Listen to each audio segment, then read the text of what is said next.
డబ్బు అనేది పాపిష్టిది, అన్ని సమస్యలకు డబ్బే కారణం అని ఒకరు అంటారు. ఇంకొకరు డబ్బే అన్నిటికంటే గొప్పది, అన్ని సమస్యలనే డబ్బు తీరుస్తుందని అంటారు. Money is one form of power, but what is more powerful is financial education. డబ్బు అనేది బలమైందే, కానీ అంతకంటే ఆర్థిక శిక్షణ అనేది శక్తివంతమైనది.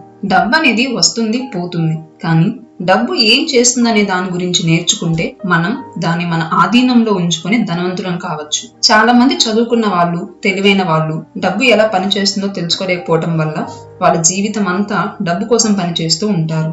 ఈ బుక్ రచించినటువంటి ఆథర్ రాబర్ట్ టి కియోసాకి గారు తను చిన్నప్పుడు స్కూల్లో చదువుకునే టైంలో ధనవంతులైనటువంటి తన క్లాస్మేట్స్ రాబర్ట్ ని మరియు అతని ఫ్రెండ్ మైక్ ని వాళ్ళతో కలవరించేవాళ్ళు కాదు. వీళ్ళు పేదవాళ్ళు అని వీళ్ళని దూరంగా ఉంచేవాళ్ళు.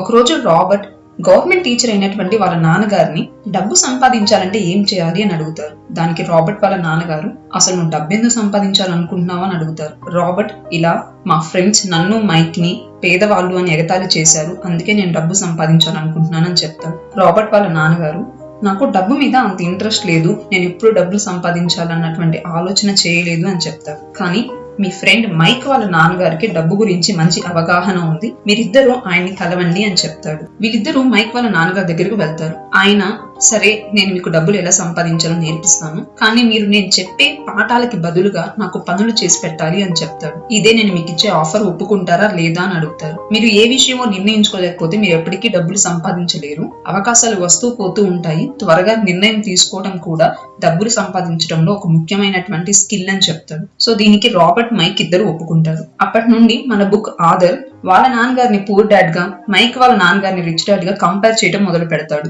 రిచ్ డాడ్, పూర్ డాడ్ ఇద్దరు కూడా గొప్ప వ్యక్తిత్వం కలవారు, కానీ వారి ఆలోచన విధానాల్లో మాత్రం డిఫరెన్సెస్ ఉండేవి. ఏదైనా కొనే విషయం వచ్చినప్పుడు పూర్ డాడ్ నేను ఆ వస్తువుని కొనలేను అంటూ ఉండేవాడు, కానీ రిచ్ డాడ్ నేను దాన్ని ఎలా కొనగలుగుతాను అని ప్రశ్నించుకునేవాడు. నేను దాన్ని కొనలేను అన్న వెంటనే మన మైండ్ పని చేయటం ఆగిపోతుంది. ఇది ఆలోచించడానికి బద్ధకం ఉన్న వాళ్ళు చేసే పని. అదే నేను దాన్ని ఎలా కొనగలుగుతాను అని ప్రశ్నించుకోగానే మన మైండ్ పని చేయడం మొదలు పెడుతుంది. మనం శారీరకంగా చేసేటువంటి వ్యాయామాలు అనేవి మన ఆరోగ్యాన్ని పెంచుతాయి. అలానే ప్రాపర్ మెంటల్ ఎక్సర్సైజెస్ అనేవి మిమ్మల్ని ధనవంతుల్ని చేస్తాయి అంటాడు రిచ్ డాడ్. అందువల్లే రిచ్ డాడ్ ఆర్థికంగా బలపడితే పూర్ డాడ్ మాత్రం నష్టపోయేవాడు. పూర్ డాడ్ కష్టపడి చదువుకో, అప్పుడే నీకు మంచి కంపెనీలో ఉద్యోగం దొరుకుతుంది అనేవాడు. కానీ రిచ్ డాడ్ కష్టపడి చదువుకుంటేనే ఏదైనా మంచి కంపెనీని నువ్వు కొనగలుగుతావు అనేవాడు. పూర్ డాడ్ డబ్బు విషయాల్లో జాగ్రత్తగా ఉండండి, ఆచితూచి అడుగులు వేయండి, ప్రమాదాలు కోరి తెచ్చుకోకండి అంటుండేవాడు. రిచ్ డాడ్ మాత్రం రిస్క్ తీసుకోండి, వాటిని ఎలా ఎదుర్కోవాలో నేర్చుకోండి అనేవాడు. పూర్ డాడ్ ఎప్పుడు నేను ధనవంతుని కాలేను అంటుండేవాడు.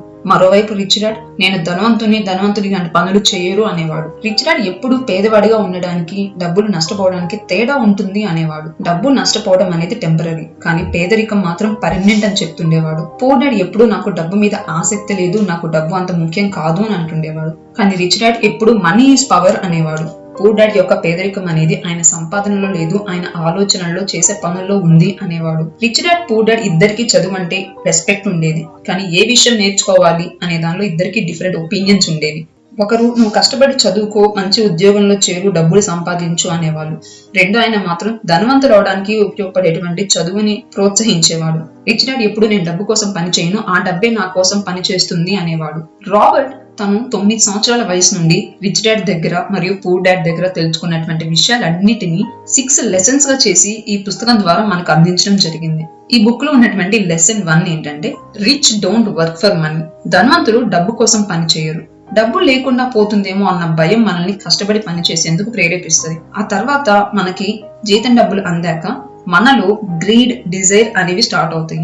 దీనివల్ల మనం డబ్బుతో కొనగలిగిన ఖరీదైన వస్తువుల్ని కొనే విధంగా మన థాట్స్ అనేవి వెళ్తాయి. ఇంకా ఇదే ప్యాటర్న్ అనేది కంటిన్యూ అవుతూ ఉంటుంది. అదేంటంటే, పొద్దున్నే లేవటం, ఆఫీస్కి వెళ్ళడం, బిల్స్ కట్టడం, మళ్ళీ లేవటం, ఆఫీస్కి వెళ్ళడం, బిల్స్ కట్టడం.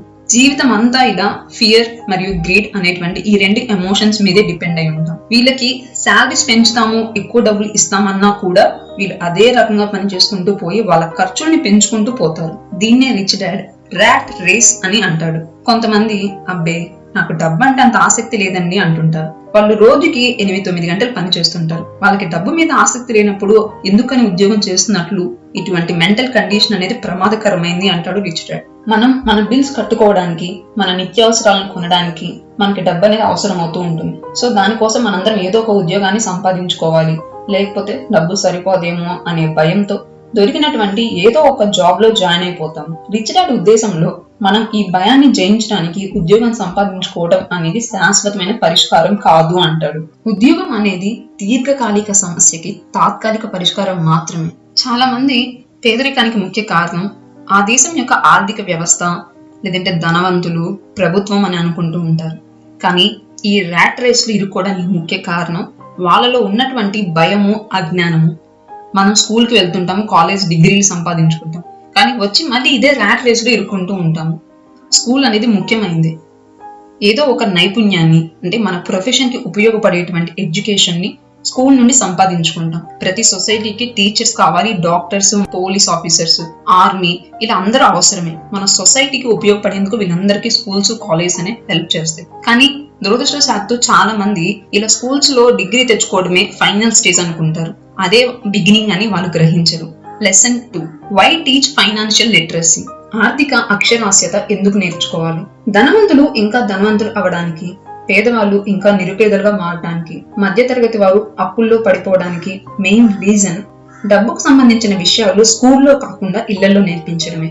మనలో చాలా మంది డబ్బు విషయాల గురించి మన తల్లిదండ్రుల దగ్గర నేర్చుకుంటారు. మరి ఒక పేదవాడు తన పిల్లలకు డబ్బు గురించి ఏం చెప్పగలుగుతాడు? రోజు స్కూల్కి వెళ్ళి బాగా చదువుకో అంటాడు. ఆ పిల్లవాడు మంచి మార్కులతో పాస్ అవుతాడు. కానీ అతని ఫైనాన్షియల్ ప్లానింగ్స్ అనేవి ఒక పేదవాడి ఆలోచన లాగే ఉంటాయి. డబ్బు విషయాలు స్కూల్లో నేర్పరు. స్కూల్లో విద్యకి, వృత్తులకి సంబంధించిన స్కిల్స్ మాత్రమే నేర్పుతారు.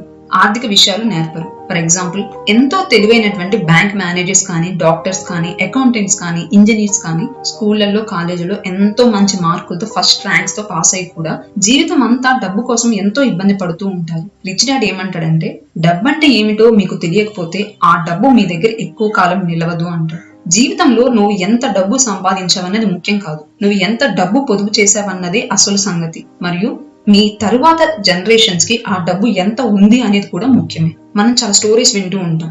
ఒక పేదవాడు సడన్ గా లాటరీ గెలిచి రిచ్ అయిపోయాడు అని, కొంతకాలం తర్వాత మళ్ళీ పేదవాడిగానే మారిపోయాడు అని చెప్తుంటారు. వారు అన్ని లక్షలు, కోట్లు గెలిచిన తర్వాత కూడా ఎందుకు మళ్ళీ ఎక్కడ మొదలు పెట్టారో అక్కడికే వస్తున్నారు అనే దాన్ని చూసినట్లయితే, వాళ్ళకి వచ్చినటువంటి డబ్బుని ఖర్చు చేయడం నేర్చుకున్నారే తప్ప పొదుపు చేయడం నేర్చుకోలేదు. నువ్వు ధనవంతుని కావాలంటే నువ్వు డబ్బు గురించి తెలుసుకోవాలి, మరియు ఫైనాన్షియల్ లిటరసీ అనేది ఉండాలి. పూర్ డాడ్ ఎప్పుడు బుక్స్ చదవడం యొక్క ఇంపార్టెన్స్ చెప్తే, రిచ్ డాడ్ మాత్రం ఎప్పుడు కూడా ఫైనాన్షియల్ లిటరసీ అవసరము, దానికి ఎక్కువ ప్రాధాన్యం ఇవ్వు అని చెప్పేవాడు. ఫైనాన్షియల్ లిటరసీలో నెంబర్ 1 రూల్ ఏమిటంటే, మనకి అసెట్స్ కి, లయబిలిటీస్ కి మధ్య ఉన్నటువంటి డిఫరెన్సెస్ తెలియాలి.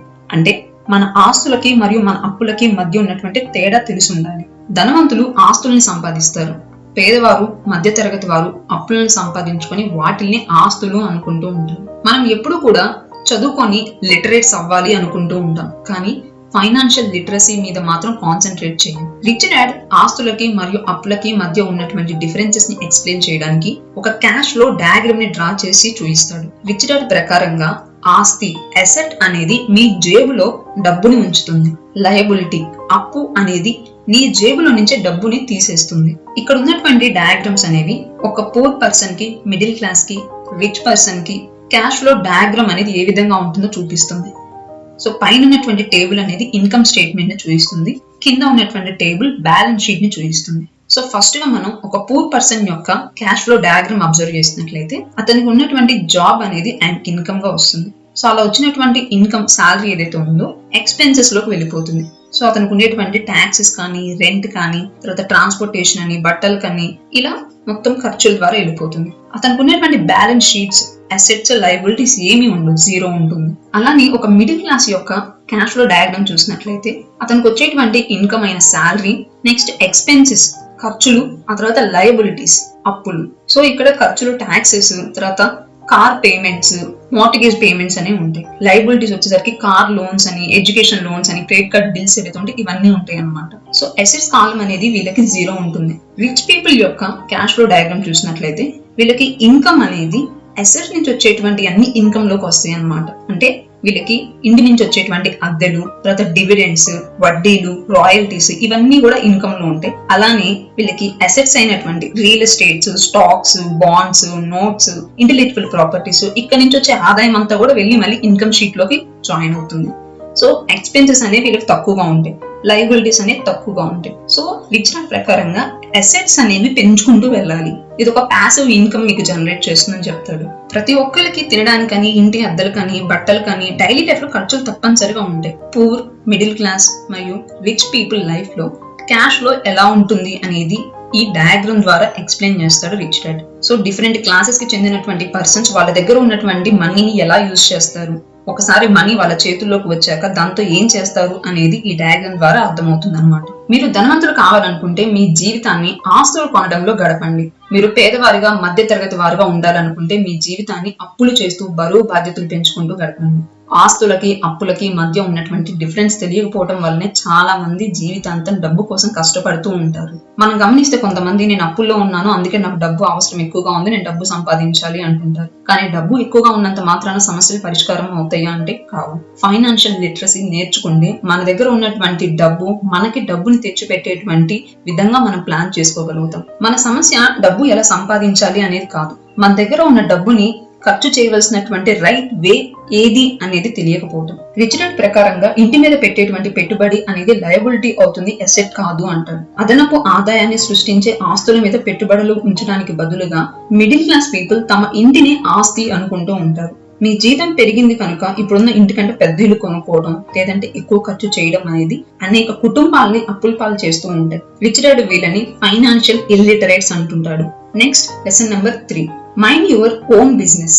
డబ్బు కోసం జనం ఎప్పుడు ఇబ్బందులు పడడానికి గల ముఖ్య కారణం వాళ్ళు జీవితాంతం ఇంకొకరి కింద పనిచేస్తూ ఉండటమే. చాలా మంది అలా తన జీవితం అంతా కష్టపడి పని చేసినప్పటికీ వాళ్ళ జీవితపు చివరిలో వాళ్ళకంటూ ఏమి మిగుల్చుకోలేకపోతారు. రిచ్ డాడ్ ప్రకారంగా ప్రతి వ్యక్తికి ఉద్యోగంతో పాటుగా వాళ్ళకంటూ సొంత బిజినెస్ ఉండాలి. ఇక్కడ బిజినెస్ అంటే అర్థం దాని నుంచి వచ్చేటువంటి ఆదాయం స్థిరాస్తుల్ని కూడబెట్టేటువంటిది అయి ఉండాలి.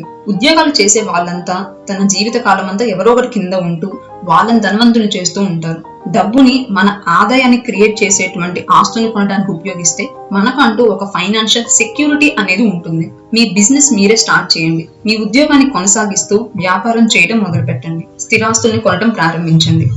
ప్రపంచంలో ఆస్తులు అనేవి వివిధ రకాలుగా ఉంటుంటాయి. నెంబర్ 1, వ్యాపారం. వ్యాపారం అనేది మీ సొంతం అయి ఉండాలి, కానీ దగ్గరుండి మీరే చేయవలసిన అవసరం లేదు. దాన్ని నడిపించడానికి వేరే మనుషులు ఉంటారు. మీరు అందులో పని చేయవలసి వస్తే అది మీ వ్యాపారం కాదు, మీ వృత్తి అవుతుంది అని గుర్తుంచుకోండి. Number 2, stock market. Number 3, bonds. Number 4, mutual funds. Number 5, income generate చేసేటువంటి స్థిరాస్తులు అంటే real estate. Number 6, notes, IOUs. Number 7, మేధా సంపత్తి ద్వారా లభించేటువంటి రాయల్టీస్ అంటే సంగీతం, సినిమా కథలు, పేటెంట్ రైట్స్ ఇలాంటివి అన్నమాట. ఇంకేవైనా వస్తువులు మార్కెట్ లో వాల్యూని పెంచేవి, మనకి ఆదాయాన్ని ఇచ్చేటువంటివి ఏవైనా సరే. సొంత బిజినెస్ చేసుకోవడం అంటే రిచ్ డాడ్ ఉద్దేశంలో మీ ఆస్తి పట్టిని అభివృద్ధి చేస్తూ దాన్ని బలంగా ఉంచమని. ₹1 మీ ఆస్తి పట్టిలోకి వెళ్తే దాన్ని మళ్ళీ బయటకు రానివ్వకండి. మీరు రోజు చేసే ఉద్యోగం ఉంచుకొని కష్టపడి పని చేస్తూ ఒక మంచి ఉద్యోగిగా ఉంటూనే మీ ఆస్తి పట్టిని అంటే అసెట్స్ కాలం ని పెంచుకుంటూ వెళ్ళండి.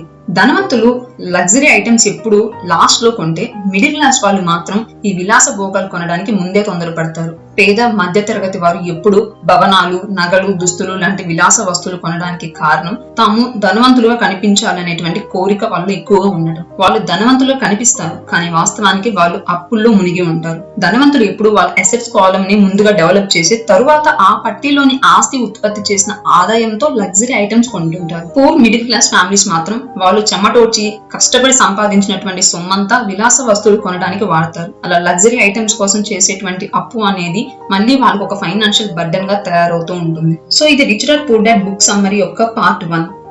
పార్ట్ 2 వీడియో లింక్ అనేది కింద డిస్క్రిప్షన్ బాక్స్ లో ఉంటుంది. Go and check that once. Every Sunday book summary కోసం కింద ఉన్నటువంటి సబ్స్క్రైబ్ బటన్ ని క్లిక్ చేయండి. Thanks for watching.